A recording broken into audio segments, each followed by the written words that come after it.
No ar, Minuto da Unicidade, com o pastor Tony de Souza.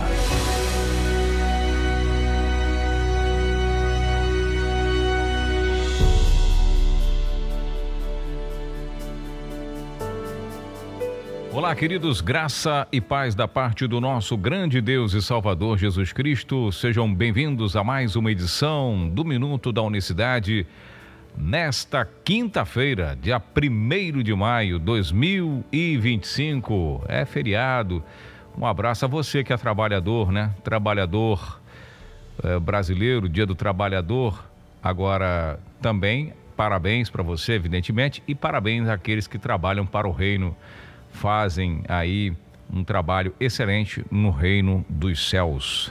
Não podemos esquecer, né?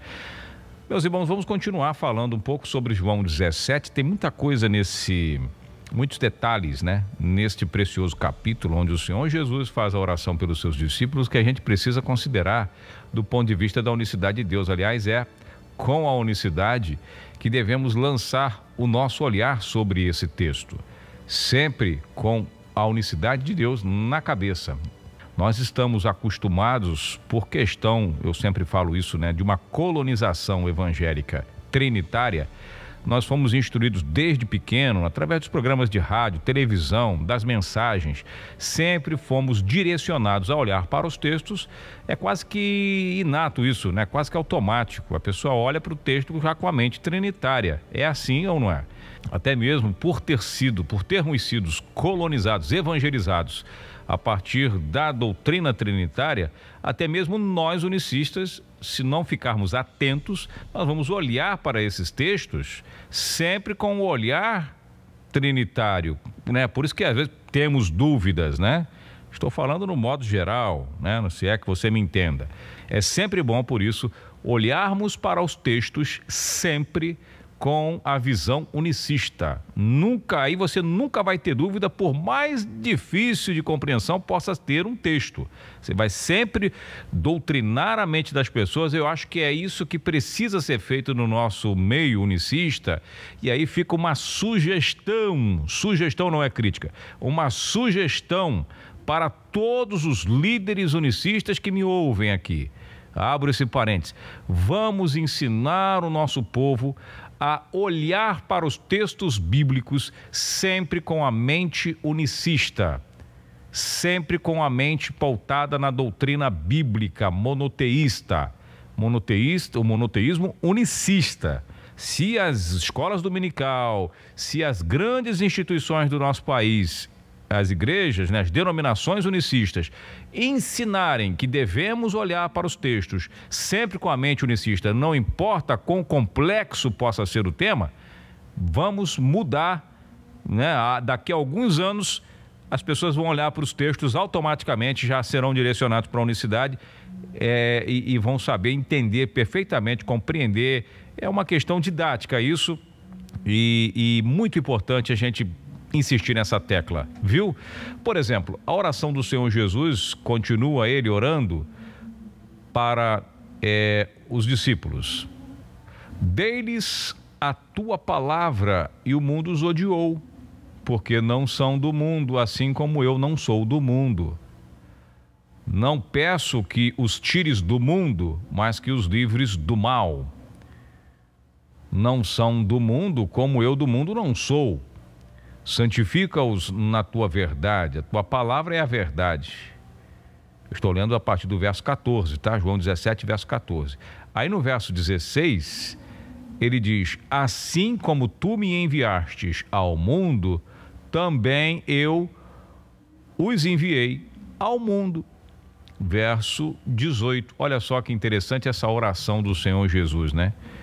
Está falando assim, né? Nós entendemos perfeitamente essa palavra mundo aqui, aí temos que ir para o pensamento teológico, né? Esse mundo aqui não é o planeta Terra, né? Porque existem várias definições da palavra mundo dentro do contexto teológico. Então, esse mundo aqui é a humanidade. Leia-se mundo, a humanidade, né, o convívio social, enfim, é a humanidade. Ele disse: assim como o Senhor me enviou para a humanidade, eu também envio eles. Isso é um detalhe muito importante, porque quando nós lemos lá, porque Deus amou o mundo, o Trinitário usa muito isso, né? Deus amou o mundo de tal maneira que enviou o seu Filho. Esse mundo aqui é o quê? É o planeta Terra. É por isso que num estudo que nós temos lá no canal Minuto da Unicidade, aqui, você que ouve pelo Minuto da Unicidade, nós temos lá um tema, quando Deus enviou o seu Filho ao mundo. Quando que foi isso que aconteceu? Como foi, né? Porque você, quando lê Deus amou o mundo de tal maneira que enviou o seu Filho unigênito, nós já pensamos nesse envio como tendo um local de partida, né? Todo envio ele tem um local de partida e um ponto de chegada, enviado daqui para ali. Então, a forma como Deus enviou o seu Filho, qual foi o lugar, onde ele estava quando foi enviado? Isso é muito interessante. Estava onde quando o Filho de Deus foi enviado? Porque a Bíblia fala assim aonde ele estava literalmente, o local. Por isso procura lá, digita aí no YouTube, quando Deus enviou o seu Filho ao mundo, e ouça o CD, um dos primeiros CDs que eu gravei lá no ano de 2000. Esse provavelmente eu gravei em 2007, há quantos anos tem, né? Já vai para quase 30 anos, não é isso? Se eu não estou equivocado, 20 ou 30 anos, que 20 anos, né? 20 anos, vai para 20 anos. João diz que Deus amou o seu Filho ao mundo de tal maneira que enviou o seu Filho. Esse mundo não é o planeta. Não leia esse planeta aí. Amou a humanidade. Amou no passado, porque não ama mais. Ele amou. Deus não ama o pecador. Deus odeia o pecador. Deus só ama aquele que ama a Ele. Eu amo os que me amam. Outra coisa que nós precisamos, aí eu vou ter que sair do tema só para deixar isso bem claro, porque é um tal de dizer que Jesus te ama. Meu irmão, a maior mentira que é se falada nos evangelismos em geral é Jesus te ama. Isso é a maior mentira que tem. Porque se eu chego vamos botar aqui, né, lá no Rio de Janeiro, lá, subo um morro lá, né, vou lá falar para os traficantes: olha, meu querido, Jesus te ama. Ué, o cara tá com um fuzil na mão, vendendo drogas. E ainda Jesus ainda me ama? Oh, que maravilha, né? A mensagem nunca foi isso. Os apóstolos nunca chegaram para evangelizar alguém e dizer Jesus te ama. Quando Pedro pregou veementemente, Estevão pregava a cruz. Tanto é que a pergunta para Pedro: e agora, o que vamos fazer? Pedro apontou o pecado deles, lá em Atos 2. Apontou o pecado: vocês mataram o autor da vida. Vocês mataram.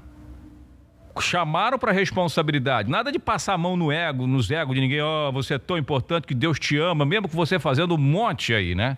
Não ama, não. Aliás, Deus está por aqui com a humanidade. Ele amou. Amou. Então Deus odeia. O pecador terá a ira de Deus sobre ele. Até que o que Deus ama, preste bem atenção, ouvintes, para não botar a palavra na minha boca. Deus ama o pecador arrependido. Deus ama o pecador? Sim, mas os que estão arrependidos dos seus atos. Esse Deus ama. Mas aqueles que estão na prática do pecado, pode ter certeza que Deus abomina. Romanos capítulo 8 diz que aqueles que fazem a vontade da carne se tornam inimigos de Deus. Eu não estou descontextualizando, não. Faz a vontade da carne é inimigo. Inimigo. Como é que vai amar inimigo? Então, meus irmãos, precisamos entender isso, tá? Quando você for evangelizar, a mensagem dos evangelhos: você precisa de Cristo, precisa entregar sua vida a Ele, precisa buscá-lo, precisa se arrepender dos seus caminhos. A mensagem é essa. Se você pegar os evangelhos, o próprio Cristo começou: arrependei-vos, porque é chegado o reino dos céus, né? Arrependei-vos. Essa é a mensagem que não é mais pregada. É só Jesus te ama. Quem inventou o folhetinho e que fala Jesus te ama não conhece nada da Bíblia. O pecador não. Jesus ama aqueles que são dele, aqueles que conhecem a sua palavra, que são fiéis à sua mensagem.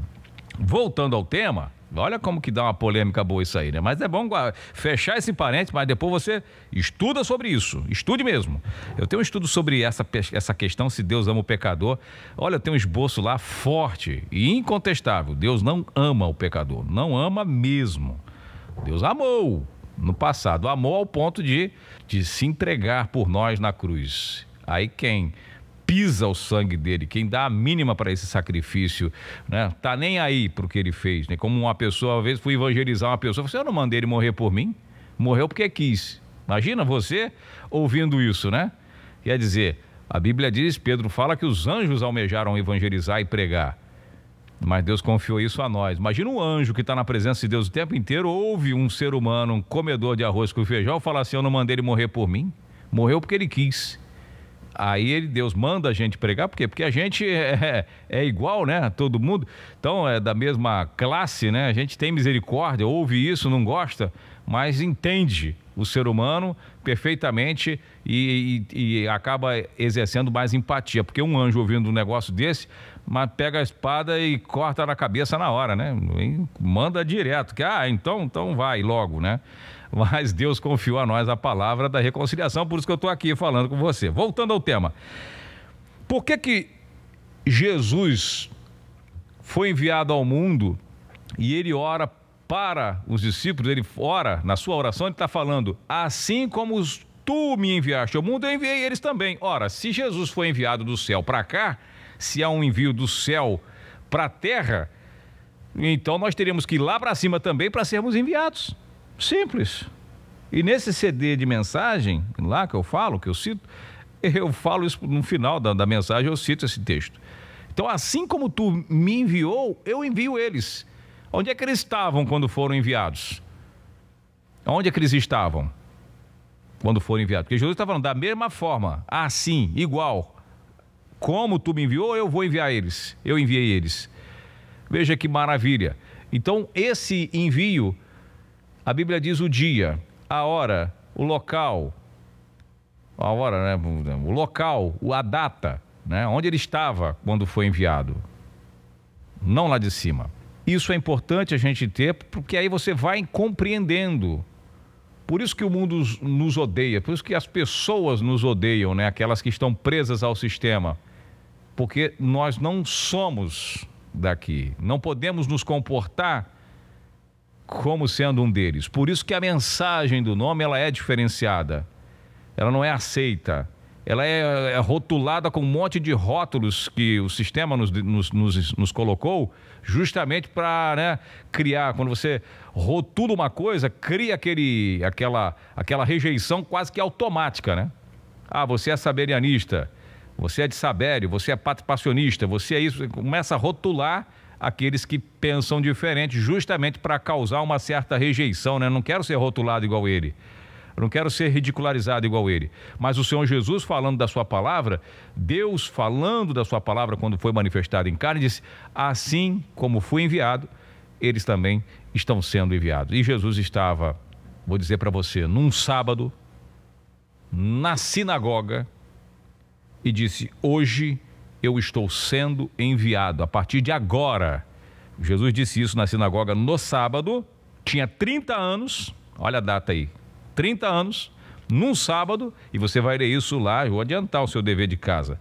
Evangelho de Lucas, capítulo 4, leia aí, nesse momento aí, que ele, no sábado dá um livro de Isaías na mão dele, e ele começa, né, tinha um costume de ir aos sábados na sinagoga, e ele foi nesse dia, entregaram um livro de Isaías, ele fala, hoje está se cumprindo essas escrituras diante dos vossos ouvidos. E a partir dali ele é enviado ao mundo, né? As pessoas, a partir dali ele inicia o seu ministério. Por isso Paulo vai dizer lá, né? Paulo diz, né? A sua carta aos Gálatas, capítulo 4, verso 4, né? Gálatas 4:4 diz, em se cumprindo a plenitude dos tempos, Deus enviou o seu Filho nascido de mulher e nascido sobre a lei, né? Quando Deus enviou o seu Filho, ele já estava nascido, não enviou o Filho para nascer. Porque se o Filho já existisse com ele lá em cima, ele ia enviar o Filho para nascer, não é? Porque o Filho já existia com ele, Deus enviou o seu Filho para nascer de mulher. Não, quando Deus enviou o seu Filho, ele já tinha nascido de mulher e nascido sob a lei. Por isso, meus amados irmãos, a importância do Minuto da Unicidade, a importância do programa Nossa Voz. Por isso que é importante nós estarmos aqui, para não deixar a mensagem do nome cair no esquecimento. né? Ou, quando eu precisar eu pego um livro aqui e leio, quando eu precisar eu vou na internet pegar um vídeo no YouTube. Não é assim, não trate a doutrina da unicidade desta forma. Precisamos dar uma atenção, ao invés de você ficar aí na rádio, mas o que esse cara está falando, gente, mas não tem nada a ver, né? Não é assim que faz, principalmente os teólogos, né? Rapaz, mas o que esse camarada está falando? Não faz, o que esse cara está dizendo? Ao invés de você falar isso, tente ouvir de maneira diferente. Deixa eu parar para pensar no que esse rapaz está falando aqui. Deixa eu analisar, deixa eu pegar as fontes, deixa eu pesquisar. Mesmo que você venha no futuro não concordar. Eu me lembro de um irmão, só para terminar aqui, um testemunho de um pastor que trabalhou comigo, lá no Rio de Janeiro, na nossa igreja. Ele me contou que a esposa dele frequentava uma igreja, ambos estavam afastados, mas aí ele no mundão, bebendo, normal, né? E a esposa dele passou a visitar uma igreja. E lá o pastor começava a ensinar sobre a unicidade de Deus, sobre o batismo, e ela anotava os textos, e quando chegava em casa, falava com ele. E ele falou que ouvia a mulher, falou, mas isso não tem nexo, o que essa mulher está falando, mas que negócio é esse? Ai, ai. E aí a esposa ia falando para ele, não, mas peraí, não tem esse negócio de trindade. Daqui a pouco ele começou a refletir, será que, não, deixa eu ver isso aqui. E ele mesmo no mundo começou a analisar a importância de falar, né? Ele começou a botar a cabeça no lugar e falou, meu pai, o que é isso aqui? O que essa mulher está falando? E começou a organizar, não, eu vou te ajudar. E juntos começaram a pesquisar, a estudar mesmo ali o que o pastor ensinava, anotava as referências e ia lendo, faz sentido. Então ela acabou fortalecendo na doutrina do nome, estão até hoje, e ele acabou se apaixonando pela mensagem, mas a princípio ele começou criando uma séria resistência, né? Causou aquele impacto assim, não estou acostumado com isso, eu sei que, né, que eu falei da outra vez aqui no começo, falei agora há pouco, fomos colonizados com a mente trinitária, não está errado isso aqui, mas eu vou ver se faz sentido em algum momento, onde é que se...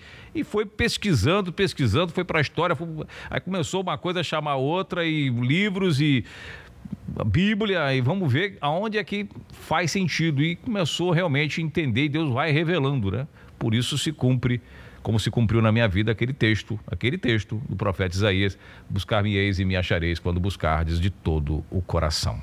É isso. Então você que está ouvindo pela rádio aí, mas não estou entendendo o que esse cara está falando, não olha com essa discriminação toda não, né? Eu sei que você tem seus diplomas, eu respeito o anel que está no seu dedo, eu respeito muito a sua história, a sua bagagem, a sua biografia.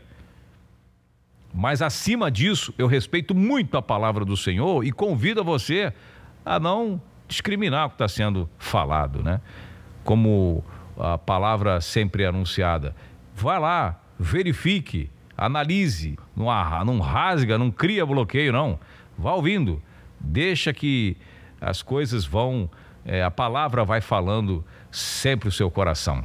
Um forte abraço para você que está na rádio. A gente segue com um louvor abençoado e amanhã nós voltaremos falando um pouco mais sobre o Evangelho de João, capítulo 17, nessa oração gloriosa que o Jesus homem fez pelos seus discípulos. Que Deus abençoe você de maneira rica e abundante. Graça e paz. Minuto da Unicidade.